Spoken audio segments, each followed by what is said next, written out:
Medina की तंग गलियों में एक घर था जहां हर रात चीखें दफन हो जाती थीं, जहां रमजान की बरकतें तो थीं मगर किसी के लिए नहीं, जहां इफ्तार की दुआओं के बीच किसी की सिसकियां घूम हो जाती थीं। उसका शौहर एक जालिम था। रमजान का महीना था मगर उसके लिए ये सिर्फ सजाम थी। हर रोजा उसके लिए एक नई आजमाइश थी, हर रात एक नया जुल्म। मगर फिर एक ऐसी रात आई जब सब कुछ बदल गया। वो रात जब आसमान भी कांप उठा, जब तकदीर ने नया मोड़ लिया। क्या उस मजलूम औरत को इंसाफ मिला? जानने के लिए वीडियो को पूरा देखिए और उससे पहले हमारे चैनल को सब्सक्राइब कर दो। चलो शुरू करते हैं। रमजान का पाक महीना था। मदीना की गलियों में इफ्तार की तैयारियां हो रही थीं। हर घर से खाने की खुशबू आ रही थी। मस्जिद ए नबवी से अजान की मीठी आवाज गूंज रही थी। मगर इस पुरनूर माहौल में एक घर ऐसा था जहां सिर्फ खामोशी और डर था। सारा कांपते हाथों से इफ्तार की मेज सजाने में लगी थी। खजूर, शरबत, समोसे और कुछ खजूर के लड्डू रखे गए थे। मगर उसकी आंखों में खुशी नहीं थी। वह सहमी हुई थी, क्योंकि उसे पता था कि कोई भी छोटी सी गलती उसे कितनी भारी पड़ सकती है। उसका शौहर उमर कमरे से निकला और इफ्तार की मेज पर बैठ गया। वह एक रौबदार इंसान था, लेकिन घर में उसकी असलियत कुछ और थी। लोग उसे नेक, दीनदार और मस्जिद का एक जिम्मेदार इंसान समझते थे, मगर हकीकत यह थी कि वह अपनी बीवी पर बहुत जुल्म करता था। अजान हुई। उमर ने खजूर उठाया और रोजा खोला। सारा ने भी रोजा खोला, मगर उसका दिल बहुत भारी था। वह कुछ बोलना चाहती थी, लेकिन हिम्मत नहीं कर पाई। पानी लाओ, उमर ने सख्त लहजे में कहा। सारा जल्दी से उठी और पानी लाने गई, मगर उसके हाथ कांप रहे थे। जैसे ही उसने गिलास पकड़ा, वह हाथ से छूटकर जमीन पर गिर गया। गिलास टूट गया और पानी फैल गया। बस यही एक बहाना काफी था। उमर का चेहरा गुस्से से लाल हो गया। उसने गुस्से में आकर सारा का हाथ पकड़ लिया और जोर से झटक दिया। निकम्मी औरत, तुझसे एक काम भी ठीक से नहीं होता। उमर दहाड़ा। सारा की आंखों में आंसू आ गए, मगर उसने कोई जवाब नहीं दिया। वह जानती थी कि अगर उसने कुछ कहा तो उसके लिए और मुसीबत खड़ी हो सकती है। सारा का रिश्ता जब उमर से तय हुआ था, तब सबने कहा था कि वह बहुत अच्छा इंसान है। उसकी माँ बाप इस रिश्ते से बहुत खुश थे। लेकिन जब निकाह के बाद सारा इस घर में आई, तब उसे असल हकीकत का पता चला। उमर बहुत गुस्सैल था। छोटी छोटी बातों पर उसे मारना पीटना उसकी आदत थी। पहली बार जब उसने सारा को मारा था, तब उसने सोचा था कि शायद गलती उसकी ही होगी। लेकिन वक्त के साथ उसे समझ आ गया कि यह तो रोज का मामला था। रमजान का महीना था, लेकिन उमर के रवैये में कोई तब्दीली नहीं आई थी। इफ्तार के बाद सारा ने हिम्मत करके कहा, शौहर, अगर आपकी इजाजत हो तो मैं अपनी अम्मी से मिलने चली जाऊं। उमर ने उसे गुस्से से देखा। तुझे मेरी इजाजत के बिना कहीं जाने की जरूरत नहीं। सारा ने सर झुका लिया। उसकी मां उससे मिलने के लिए तरस रही थी, लेकिन उमर उसे इजाजत नहीं देता था। रात का वक्त था। सारा अपने कमरे में लेटी थी, मगर उसकी आंखों में नींद नहीं थी। उसका जिस्म दर्द से टूट रहा था, मगर उससे ज्यादा उसका दिल घायल था। उसने अल्लाह से दुआ की, या अल्लाह, मुझे इस तकलीफ से निजात अता फरमा। अचानक उसे लगा कि कोई उसके कमरे में आया है। यह उमर था। उसकी आंखों में गुस्सा भरा हुआ था। आजकल तू बहुत सवाल करने लगी है, उसने जोर से कहा। सारा ने कुछ नहीं कहा। वह जानती थी कि जितना बोलेगी उतना ज्यादा तकलीफ बढ़ेगी। उमर ने आगे बढ़कर उसका हाथ पकड़ लिया और जोर से झटक दिया। मैंने तुझसे कुछ पूछा है। सारा का सब्र टूट गया। वह रो पड़ी और कहने लगी, मैं आपकी बीवी हूं, गुलाम नहीं। रमजान का महीना है, कम से कम इस महीने में तो मुझ पर रहम करो। लेकिन उमर पर इसका कोई असर नहीं हुआ। उसने सारा को फिर मारा। उस रात सारा बहुत रोई, मगर उसने ठान लिया कि अब वह चुप नहीं रहेगी। उसने अल्लाह से दिल से दुआ की, या अल्लाह, अगर मेरा कोई गुनाह है तो मुझे माफ कर दे, मगर मुझे इस जुल्म से बचा ले। उसे नहीं पता था कि उसकी यह दुआ बहुत जल्द कबूल होने वाली है। सारा कमरे के एक कोने में दुबकी हुई बैठी थी। उसके जिस्म पर नीले निशान पड़े थे। आंखें सूजी हुई थीं और होंठों से हल्का सा खून रिस रहा था। यह सब उमर के गुस्से का नतीजा था।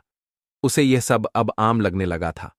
हर रोज की तरह आज भी उमर ने किसी न किसी बहाने उसे मारा था, मगर आज सारा को एक अलग एहसास हो रहा था। क्या मैं जिंदगी भर ऐसे ही जुल्म सहती रहूंगी? यह ख्याल उसके जहन में बार बार आ रहा था। वह सोच रही थी कि आखिर उसकी गलती क्या थी। क्या एक बीवी का इतना हक भी नहीं कि वह अपनी मां से मिल सके? उसकी आंखों में आंसू थे, मगर इस बार वह सिर्फ रोने के लिए नहीं बैठेगी। इस बार वह कुछ करने का इरादा कर चुकी थी। सुबह की अजान हुई। सारा ने जल्दी से वुजू किया और जानमाज पर खड़ी हो गई। या अल्लाह, तू देख रहा है ना मैं किस तकलीफ में हूं। अगर तू मेरी मदद नहीं करेगा तो कौन करेगा? उसने सजदे में जाते हुए कहा। इस बार उसकी आवाज में एक अलग दर्द था। उधर उमर अपने कमरे में सो रहा था। उसे न तो अपनी बीवी के दर्द की परवाह थी, न ही उसकी दुआओं की। बाजार की चहल पहल और उम्मीद की एक किरण। दोपहर के वक्त सारा ने हिम्मत जुटाई और उमर से कहा, अगर आपकी इजाजत हो तो मैं बाजार से कुछ सामान ले आऊं? उमर ने उसे घूर कर देखा। किसके साथ जाएगी? सामिया के साथ। सारा ने जल्दी से जवाब दिया। सामिया उसकी पड़ोसन थी और एक नेक औरत थी। उमर थोड़ी देर सोचता रहा और फिर उसने इजाजत दे दी। सारा के दिल में एक हल्की सी राहत महसूस हुई। उसे एक ऐसा मौका मिला था जिससे वह अपने लिए मदद मांग सकती थी।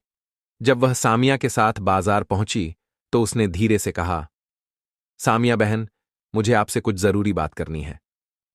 सामिया ने देखा कि सारा के चेहरे पर अजीब सी परेशानी है। क्या हुआ बहन? मैं अब इस जुल्म को और सहन नहीं कर सकती। मुझे आपकी मदद चाहिए, सारा ने कहा। सामिया को पहले से ही अंदाजा था कि सारा की जिंदगी आसान नहीं है, मगर आज पहली बार सारा ने खुलकर अपनी तकलीफ बताई थी। सारा की बातें सुनकर सामिया ने कहा, बहन, अगर तुम चाहो तो मैं अपने मौलाना साहब से तुम्हारी मदद के लिए बात कर सकती हूं। वह शरीयत के हिसाब से तुम्हारी रहनुमाई करेंगे। सारा के दिल में एक उम्मीद जगी। क्या आप वाकई मेरी मदद करेंगी? बिल्कुल, अल्लाह ने चाहा तो कोई हल जरूर निकलेगा, सामिया ने यकीन से कहा। शाम को जब सारा वापस घर लौटी तो उसका दिल तेजी से धड़क रहा था। उसे डर था कि कहीं उमर को उसके इरादों का पता न चल जाए। इफ्तार का वक्त आया। उमर रोजा खोलकर खाने में मशगूल था, मगर सारा के दिल में हजारों सवाल घूम रहे थे। क्या मैं सही कर रही हूं? अगर उमर को पता चल गया तो वह मुझे मार डालेगा। मगर फिर उसने खुद से कहा, अगर मैं अब भी कुछ नहीं करूंगी तो यह जिंदगी इसी तरह कट जाएगी। रात के वक्त जब उमर सो गया तो सारा ने एक फैसला कर लिया। अगले दिन वह सामिया के साथ मौलाना साहब से मिलने जाएगी और अपनी तकदीर का फैसला करेगी। क्या मौलाना साहब सारा की मदद करेंगे? क्या उमर को इस बात का पता चलेगा? सुबह की अजान गूंज रही थी। मदीना की फिजा में एक अजीब सी सकून था, लेकिन सारा के दिल में इस सकून का नामो निशान नहीं था। उसकी आंखों में रात की बेचैनी और दर्द साफ नजर आ रहा था। उमर की मार ने उसके जिस्म को तोड़ दिया था, मगर उसका हौसला अब पहले से ज्यादा मजबूत था। या अल्लाह, आज मैं जो करने जा रही हूं उसमें मेरी मदद कर, मुझे हिम्मत दे, ताकत दे। उसने सजदे में जाते हुए अल्लाह से दुआ की। आज वह सामिया के साथ मौलाना साहब से मिलने जाने वाली थी। नाश्ते के वक्त उमर ने सारा को गुस्से से देखा और कहा, आज घर से बाहर मत निकलना। मुझे रात देर से लौटना है और मैं चाहता हूं कि तू घर पर ही रहे। सारा का दिल धड़क उठा। अगर वह बाहर गई और उमर को पता चल गया तो? लेकिन फिर उसने खुद से कहा, अगर मैं आज नहीं गई तो शायद फिर कभी मौका न मिले। जोहर की नमाज के बाद सारा और सामिया चुपके से मस्जिद के पास वाले छोटे से मदरसे में पहुंची। वहां मौलाना फारूक साहब बैठे हुए थे। वे एक बुजुर्ग और नेक इंसान थे जिनका पूरा मदीना एहतिराम करता था। सारा उनके सामने बैठते ही रो पड़ी। बेटी, क्या हुआ? मौलाना साहब ने नरम लहजे में पूछा। सारा ने अपने ऊपर हुए जुल्म की पूरी दास्तान बयान कर दी। वह बताती जा रही थी और रोती जा रही थी। मौलाना साहब ने गहरी सांस ली और कहा, बेटी, इस्लाम में बीवी पर जुल्म करना हराम है। एक अच्छा मर्द वह है जो अपनी औरत की इज्जत करे। फिर उन्होंने कहा, बेटी, अगर तेरे शौहर की आदत यही रही तो तुझे हक है कि तू उससे खुला ले ले। यह सुनकर सारा हैरान रह गई। खुला? हाँ बेटी, इस्लाम ने औरत को यह हक दिया है कि अगर उसका शौहर जालिम हो तो वह उससे अलग हो सकती है। सारा के दिल में अजीब सी उलझन थी। क्या मेरा खुला लेना सही होगा? बेटी, सब्र करो। मैं पहले तुम्हारे शौहर से बात करूंगा। अगर वह सुधर जाए तो ठीक, वरना तुम्हारे लिए और भी रास्ते हैं। सारा को पहली बार ऐसा लगा कि उसके लिए कोई उम्मीद बाकी है। शाम को जब सारा घर लौटी तो उसका दिल तेजी से धड़क रहा था। उसे डर था कि कहीं उमर को इस मुलाकात का पता न चल जाए। रात के वक्त उमर ने उससे सवाल किया, कहाँ गई थी आज? सारा के हाथ पांव ठंडे पड़ गए। क्या उमर को किसी ने बता दिया? मैं बस सामिया के साथ बाजार गई थी, सारा ने डरते डरते कहा। उमर ने उसे घूर कर देखा, मगर कुछ नहीं कहा। लेकिन सारा जानती थी कि यह तूफान से पहले की खामोशी है। अगले दिन मौलाना साहब ने उमर को बुलाया। उमर बेटे, तुम्हारी बीवी ने जो बातें बताई हैं, क्या वह सच हैं? उमर का चेहरा गुस्से से लाल हो गया। यह औरत झूठ बोल रही है। ये मेरी बीवी है और मुझे हक है कि मैं इसे सही रास्ते पर रखूं। मौलाना साहब ने गहरी नजर से उसे देखा और कहा, इस्लाम तुझे अपनी औरत को गुलाम बनाने का हक नहीं देता। अगर तूने अपनी आदत नहीं बदली तो तुझे बहुत बड़ा नुकसान हो सकता है। उमर बुरी तरह भड़क उठा। यह मेरा घर है, मेरी बीवी है, आप इसमें दखल मत दीजिए। फिर वह गुस्से से बाहर निकल गया। जब उमर घर पहुंचा तो उसका गुस्सा 7वें आसमान पर था। तू मौलाना के पास गई थी? उसने सारा से चीख कर पूछा। सारा कांप गई, मगर उसने हिम्मत नहीं हारी। हां, मैं गई थी, क्योंकि मैं अब और जुल्म सहन नहीं कर सकती। उमर का गुस्सा और बढ़ गया। उसने सारा पर हाथ उठाने के लिए कदम बढ़ाया, मगर तभी दरवाजे पर जोर से दस्तक हुई। उमर ने दरवाजा खोला तो सामने 2 आदमी खड़े थे। कौन हो तुम? उमर ने गुस्से से पूछा। हम कगाजी के लोग हैं, तुम्हें कगाजी साहब ने बुलाया है। उमर का चेहरा उतर गया। उसे समझ नहीं आया कि यह सब कैसे हुआ। सारा को पहली बार ऐसा लगा कि शायद अब उसे इस जुल्म से निजात मिल सकती है। सारा की जिंदगी में तूफान आया हुआ था। उसके दिल में उम्मीद और खौफ दोनों की जंग चल रही थी। क्या उमर को उसके गलत कामों की सजा मिलेगी? क्या उसे इस जुल्म से आजादी मिलेगी? दरवाजे पर खड़े 2 आदमी उमर को काजी के पास बुलाने आए थे। उमर के चेहरे पर बेचैनी साफ नजर आ रही थी। मुझे क्यों बुलाया गया है? उमर ने गुस्से से पूछा। काजी साहब ने तुम्हें बुलाया है, तुम्हारी बीवी ने शिकायत दर्ज कराई है। सारा ने पहली बार उमर के चेहरे पर डर देखा। यह औरत मेरी इज्जत मिट्टी में मिलाने पर तुली है। उमर चीख पड़ा, मगर अब सारा को डर नहीं लग रहा था। वह जानती थी कि अगर आज वह पीछे हटी तो पूरी जिंदगी यूं ही जुल्म सहती रहेगी। अगली सुबह जब उमर काजी के पास पहुंचा तो वहां पहले से ही मौलाना फारूक और सारा मौजूद थे। काजी साहब एक बुजुर्ग और निहायत समझदार इंसान थे। उन्होंने दोनों को अपने सामने बैठने का इशारा किया।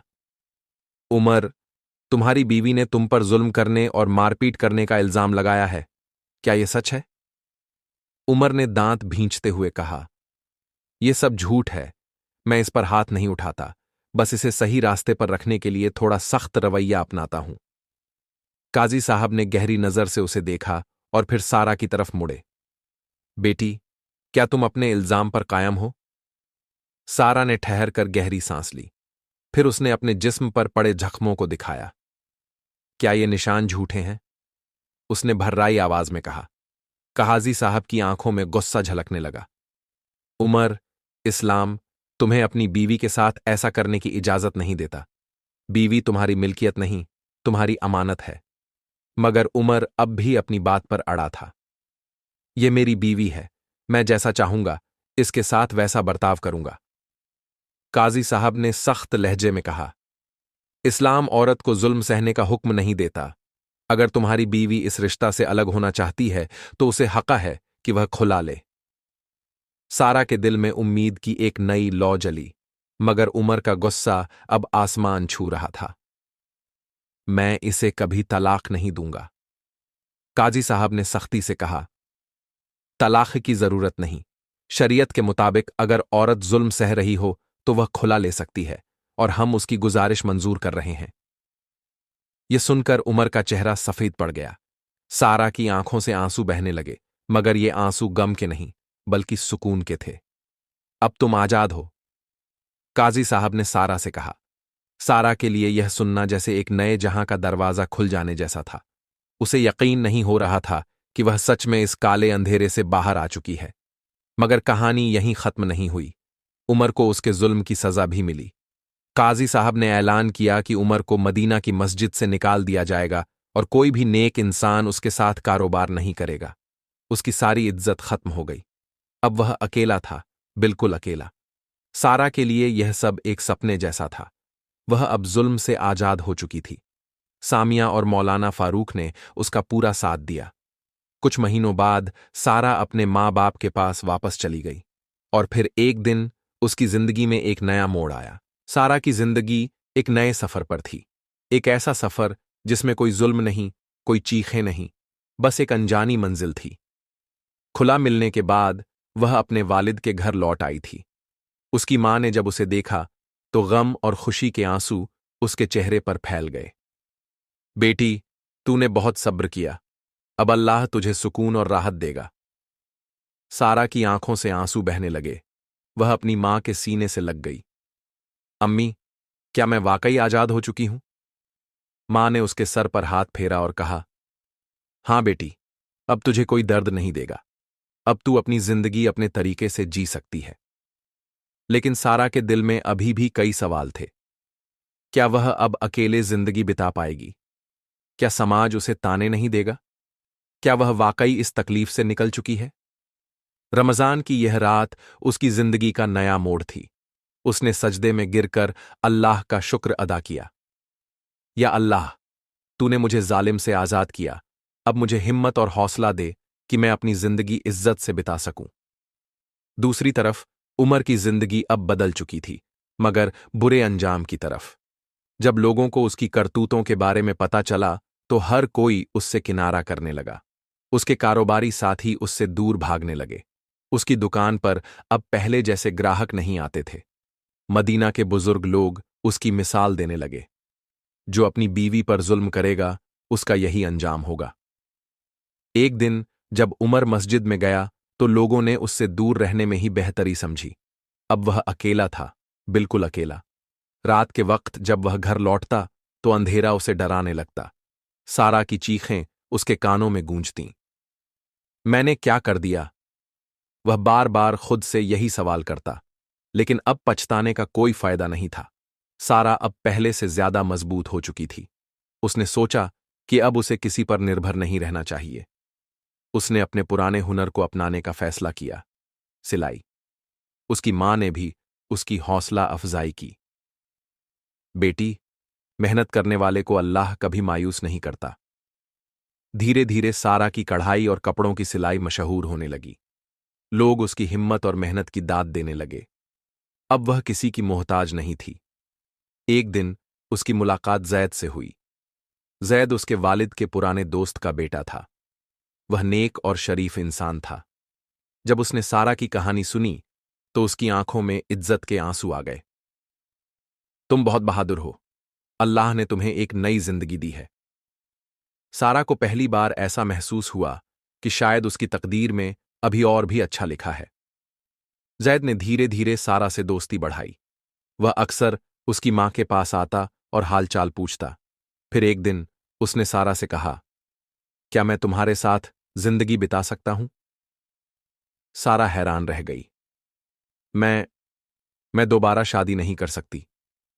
जैद ने मुस्कुराकर कहा, मैं तुम्हें मजबूर नहीं कर रहा, बस इतना कह रहा हूं कि तुम्हारी हिम्मत और ईमानदारी ने मुझे बहुत मुतासिर किया है।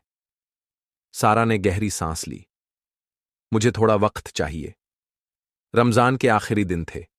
सारा ने कई रातों तक नमाज में दुआ की। या अल्लाह, मुझे सही रास्ता दिखा। अगर जैद मेरे लिए अच्छा है तो मेरे दिल में सुकून डाल दे।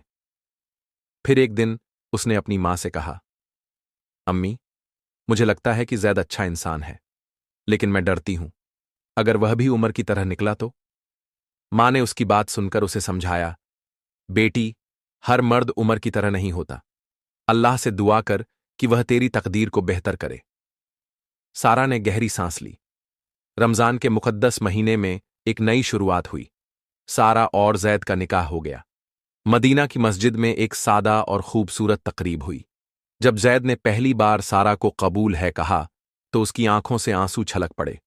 ये आंसू दर्द के नहीं बल्कि राहत और शुक्र के थे। उसने अल्लाह का शुक्र अदा किया कि उसे एक नया मौका मिला। जैद ने सारा के जख्मों को धीरे धीरे भरा। वह उसे इज्जत देता, उसकी बातें सुनता और हमेशा उसका सहारा बनता। एक दिन सारा ने जैद से कहा, तुम्हें पता है, मैंने कभी नहीं सोचा था कि मैं फिर से खुश रह पाऊंगी। जैद ने मुस्कुराकर कहा, अल्लाह हमेशा इंसान को दूसरा मौका देता है, बस हमें उस पर भरोसा रखना चाहिए। सारा की जिंदगी अब पूरी तरह बदल चुकी थी। अब वह एक नए घर में थी, जहां उसे इज्जत और मोहब्बत मिल रही थी। अब रमजान में वह खुश थी, पहले की तरह दर्द में नहीं।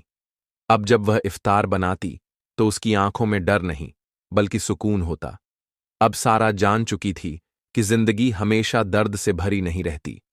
अगर इंसान सब्र और हिम्मत रखे तो अल्लाह उसे नई राह दिखाता है। उसे अब कोई डर नहीं था।